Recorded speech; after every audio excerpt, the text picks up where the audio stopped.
그 남자의 손이 내 허리를 감싸 안았을 때 나는 주춤하지 않았다. 오히려 내 안에 잠들어 있던 무언가가 서서히 그리고 천천히 깨어나는 걸 느꼈다. 거칠지 않았지만 분명했다.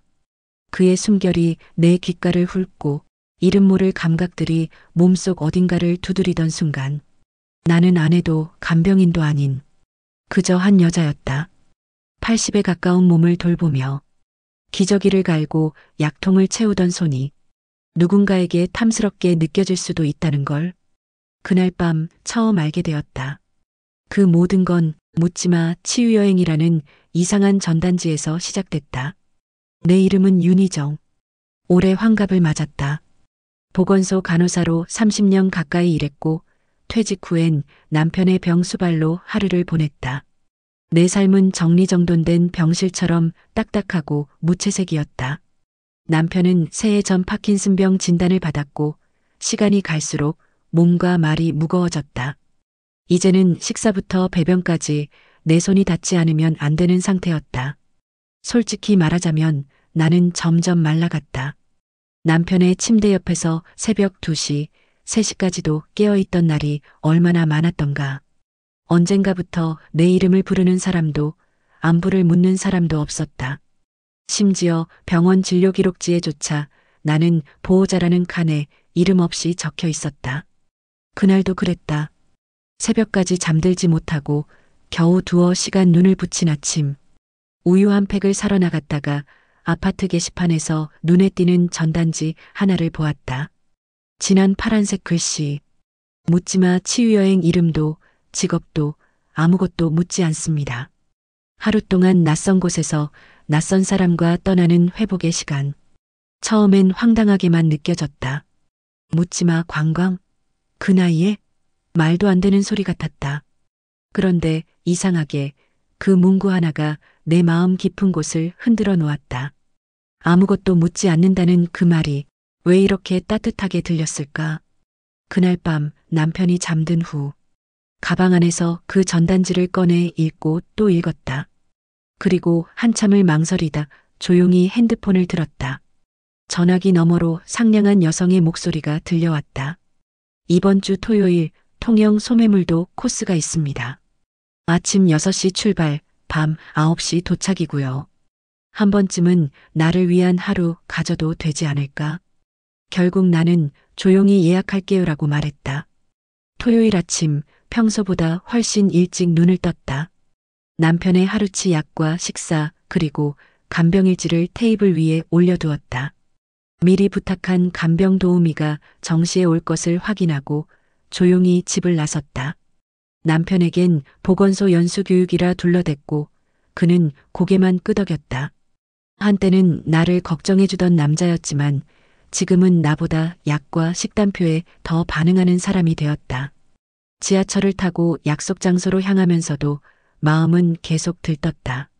내가 이런 걸 해도 되는 걸까? 죄책감과 설렘이 뒤섞여 속이 울렁거렸다. 모임 장소엔 이미 20명 남짓한 중장년들이 모여 있었다. 누구도 말이 많지 않았고 어색한 공기 속에서 서로 눈인사만 오갔다. 진행자는 조용히 짝을 지어주었고 내 앞에 선 사람은 단정한 외모에 회색 점퍼를 입은 남자였다. 오늘 하루 잘 부탁드립니다. 그가 먼저 말하며 살짝 고개를 숙였다. 나도 자연스럽게 따라 인사를 건넸다. 네, 저도요. 그의 이름은 혜준이라고 했다. 물론 가명이었다. 우리 모두가 그랬다. 진짜 이름도 사는 곳도 가족도 묻지 않기로 한 여행이었다. 버스가 남부고속도로를 달리기 시작할 무렵 창밖으로 햇살이 넘실거렸다. 나는 묘하게 마음이 차분해졌고 낯선 남자와 나란히 앉아있다는 사실조차 금세 익숙해졌다. 혜주는 말수가 적었지만 공기가 편안했다. 시간이 지날수록 서로의 얼굴에 미소가 번졌고 어느새 좋아하는 음악, 가본 여행지, 기억에 남는 음식 이야기로 이어졌다. 그는 국문학을 전공했다며 예전에 대학에서 강의를 했다고 했다. 나는 전직 간호사라는 말 대신 그냥 사람을 돌보는 일을 오래 했다고만 말했다. 이상하게 그와 함께 있으면 내가 나 자신으로 돌아가는 느낌이었다. 누군가에게 윤희정 씨라고 불리는 게 이렇게 반가운 일이었을까? 통영항에 도착한 우리는 배를 타고 소매물도로 향했다. 바람이 코끝을 스치고 푸르른 수평선이 끝도 없이 펼쳐졌다. 해변을 따라 걷다 그는 말했다. 혼자 계시면 생각 많아지죠. 네. 그러다 보면 어느새 내가 사라진 느낌이 들어요. 그 말에 그는 잠시 나를 바라보았다. 그 시선이 따뜻해서 난 어쩐지 울컥했다. 나는 그에게 아무것도 말하지 않았지만 그는 모든 걸 알아보는 사람 같았다. 그날 해질 무렵 등대 아래 큰 바위에 나란히 앉아 노을을 바라보던 순간 우리는 말없이 서로를 바라보다 자연스럽게 입술을 맞댔다. 긴 설명도 망설임도 없이 서로가 너무 오래 외로웠다는 걸 그 짧은 키스가 말해주었다. 밤은 깊어졌고 감정은 말없이 깊어졌다. 함께 걷던 손이 팔로 이어지고 그의 숨결이 내 귓가를 맴돌았다. 나는 그 순간 그저 한 여자가 되고 싶었다. 더는 간병인도 누군가의 아내도 아닌 내 이름을 불러주는 단 한 사람 곁의 여자. 그날 밤 우리는 서로의 외로움을 감싸 안았다. 그날 밤 우리는 서로의 존재를 깊이 확인했다. 긴 말보다 묵묵한 체온이 더 많은 것을 나눠준 시간이었고 나는 오랜만에 여자라는 이름으로 다시 숨을 쉬었다. 이름도 과거도 묻지 않기로 한 하루였기에 우리는 함께여도 가볍고 편안했다. 하지만 그건 어디까지나 하루였다. 밤이 지나고 다시 아침이 오듯 나는 나의 자리로 돌아와야 했다. 서울행 버스에 오르며 그와 마지막으로 눈을 맞췄다. 혜준 씨는 조용히 내 손을 잡고 말했다. 혹시 연락처 정도는? 나는 조용히 고개를 저었다. 그냥 이 하루만 간직해요. 그도 아무 말 없이 고개를 끄덕였다. 서로에 대한 예의이자 약속이었다. 우리는 서로의 삶에 다시 끼어들지 않기로 했다. 그로부터 사흘 후 평범한 화요일 아침, 남편의 아침 식사를 준비하고 있을 때 거실에서 둔탁한 소리가 들려왔다. 도마 위에 놓인 당근을 자르다 말고 허겁지겁 거실로 달려갔을 때 남편은 소파 옆 바닥에 쓰러져 있었다. 호흡은 느렸고 입은 반쯤 벌어진 채였다. 순간 심장이 철렁 내려앉았다. 요양 간호사로서 배운 지식보다 28년을 함께 살아온 동반자가 죽을 수도 있다는 공포가 먼저 밀려왔다. 나는 빠르게 119에 전화를 걸고 간신히 의식을 유지하는 남편의 손을 붙잡았다. 구급차가 도착했을 때 남편의 얼굴은 이미 회색빛으로 질려 있었고 나는 손이 떨리는 상태로 병원에 도착했다. 응급실은 정신없었다. 의사들과 간호사들이 들락날락하며 각종 수치를 확인하고 처방을 내리는 가운데 나는 대기실 소파에 몸을 웅크리고 있었다. 그러다 누군가가 내 앞에 서서 조용히 말을 걸었다. 보호자분, 환자분 수술 동의서 부탁드립니다. 나는 고개를 들었다. 순간 시간은 멈췄다. 흰 가운을 입은 그의 얼굴, 그 낯익은 눈매와 목소리, 바로 혜준 씨였다. 그 사람이었다. 단 하루 내게 가장 깊은 위로였고 욕망이었고 절대 다시 마주치지 않으리라 믿었던 그 남자. 우리 둘 다 몇 초 동안 말을 잇지 못했다. 하지만 그는 곧 태도를 바꿨다. 담담한 목소리, 정확한 의학 용어, 그리고 시선을 피하는 눈. 그는 전문적인 의사의 얼굴로 돌아가 있었다. 환자분은 심근경색입니다. 관상동맥이 완전히 막혔고 지금 바로 시술에 들어가야 합니다. 수술 성공률은 높지만 빠른 결단이 필요합니다. 나는 무겁게 고개를 끄덕이며 수술 동의서에 서명했다. 손끝이 떨려 글씨가 삐뚤빼뚤했지만 그 누구도 그것을 지적하지 않았다. 그는 아무 말 없이 수술실로 향했고 나는 차가운 의자에 주저앉은 채 멍하니 천장을 바라봤다. 하필 왜 하필 그 수많은 의사들 중에 내가 하룻밤을 함께 보낸 사람이 지금 남편의 생명을 구하려고 수술실에 들어간 것일까? 운명이란 말로는 도저히 설명되지 않았다. 마치 삶이 내게 벌을 주려는 것만 같았다. 1시간 반쯤 지났을 무렵 수술복 차림의 그가 다시 나타났다. 나는 무릎이 풀릴 것 같은 긴장감 속에서 조심스럽게 그의 입을 바라봤다. 수술은 성공적으로 끝났습니다. 막힌 혈관을 뚫었고 현재 회복실로 옮겼습니다. 그는 의사로서의 말투를 철저히 지키고 있었고 단 한 번도 내 눈을 보지 않았다. 나는 입술을 깨물며 고개를 숙였다. 감사합니다, 정말. 그가 돌아서려던 순간 나는 조심스럽게 입을 열었다. 교수님. 발걸음을 멈춘 하지만 그는 고개를 돌리지 않았다. 나는 단지 한마디만 더 남기고 싶었다. 그날 고마웠어요. 그리고 오늘도요. 그는 짧게 고개를 끄덕이고 아무 말 없이 사라졌다. 남편은 이틀 동안 중환자실에 입원했다가 상태가 호전되어 일반 병실로 옮겨졌다. 나는 다시금 병실 침대 옆에 작은 간이의자를 펼치고 그의 물티슈를 챙기고 약을 정리하고 수면대를 닦았다. 그렇게 또다시 간병인의 삶으로 돌아왔다. 하지만 마음 한켠은 여전히 요동쳤다. 하룻밤의 남자가 남편의 생명을 구한 사람이라니.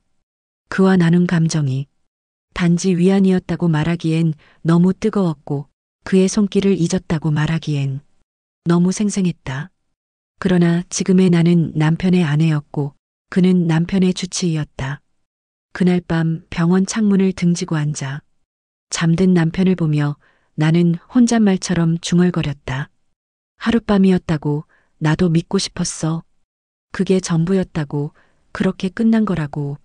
하지만 내 안의 어떤 감정은 조용히 대답하고 있었다. 아니야, 그게 다가 아니었어. 병실 창밖으로 아침 햇살이 들어올 무렵 남편은 천천히 눈을 떴다. 지난 며칠 동안 그의 입술에 온기가 돌아오고 손끝에 떨림이 줄어들며 나는 안도의 숨을 겨우 돌릴 수 있었다. 정혜준 교수는 매일 아침 정해진 시간에 회진을 돌았다. 항상 다른 의료진들과 함께였고 결코 나와 눈을 마주치지 않았다. 정확한 설명, 짧은 지시, 그리고 철저한 거리. 마치 아무 일도 없었던 사람처럼. 하지만 나는 안다. 그가 무심한 얼굴 뒤로 얼마나 많은 것을 숨기고 있는지. 수술실에서, 바다 앞에서, 그리고 내 몸을 안았던 그 밤의 온기까지도 그의 손은 기억하고 있을 것이다. 그와 나는 서로를 잊지 않았고 서로를 외면하고 있었다. 일주일째 되는 날 아침 나는 간병인을 잠시 불러 남편을 부탁하고 병원 옥상으로 향했다. 서울 하늘은 봄비가 지나간 뒤라 그런지 유난히 맑았고 도시의 윤곽선이 선명했다. 옥상 난간에 기대어 있던 순간 낯익은 발소리가 들려왔다. 영숙 씨. 등 뒤에서 들려오는 목소리에 나는 천천히 돌아섰다. 그는 수술복이 아닌 회색 니트에 코트를 걸친 모습이었다. 의사가 아닌 그냥 정혜준이라는 한 사람의 얼굴이었다. 교수님 여기 계실 줄은 몰랐어요. 잠깐 바람 좀 쐬려고요. 요즘 병실 안공기가 너무 무겁잖아요. 우리는 나란히 난간에 서서 도시를 내려다보았다. 한참을 말없이 바람만 맞았다. 그리고 그가 조심스럽게 말했다. 환자분 상태 많이 좋아지셨어요. 예상보다 회복이 빠릅니다. 네. 교수님 덕분이죠. 침묵이 또 찾아왔다. 도무지 말을 잇기 힘든 순간. 하지만 이번엔 내가 먼저 입을 열었다. 그날 밤 기억하고 있어요? 그는 천천히 고개를 끄덕였다. 매일 아침 병실 앞에 설 때마다 기억 속에서 꺼내지 않으려 애썼어요. 하지만 쉽지 않더군요. 나는 눈을 감았다. 그의 말 하나하나가 내 가슴 깊은 곳을 건드리고 있었다. 나는요, 그날 당신이 있어서 겨우 버텼어요. 누군가에게 이름 없이 안긴다는 게 그렇게 위로가 될 줄 몰랐어요. 그는 내 옆으로 반 발짝 다가왔다. 나는 아직도 그날 밤 당신이 바다를 보며 눈을 감던 모습이 기억나요. 그 순간만큼은 세상에서 가장 고요하고 아름다웠어요. 눈물이 핑 돌았다. 남편이 살아나서 다행이라는 안도감과 이 사람 앞에서 나를 감췄다는 죄책감, 그리고 그럼에도 불구하고 여전히 느껴지는 그리움. 그날 우리가 서로의 이름을 말하지 않은 건 책임을 피하고 싶어서가 아니라 그저 하루만큼은 무게를 내려놓고 싶었기 때문이었어요. 그는 천천히 손을 뻗었다. 하지만 이번엔 내 손을 잡지 않았다. 그저 내 어깨에 가볍게 손을 올렸다가 천천히 내렸다. 그 한 동작이 오히려 어떤 포옹보다 더 깊은 감정을 담고 있었다. 그날 오후 병실에 다시 들어갔을 때 남편은 미소를 지었다. 희정아, 나 오늘 기분이 좋아. 몸이 좀 가벼워진 느낌이야. 나는 고개를 끄덕이며 손등을 감쌌다. 그의 말처럼 몸은 나아지고 있었지만 나의 마음은 여전히 복잡한 미로 속에 있었다. 그날 밤 침대 옆 의자에 앉아 남편의 코 고는 소리를 들으며 나는 조용히 귓속말처럼 중얼거렸다.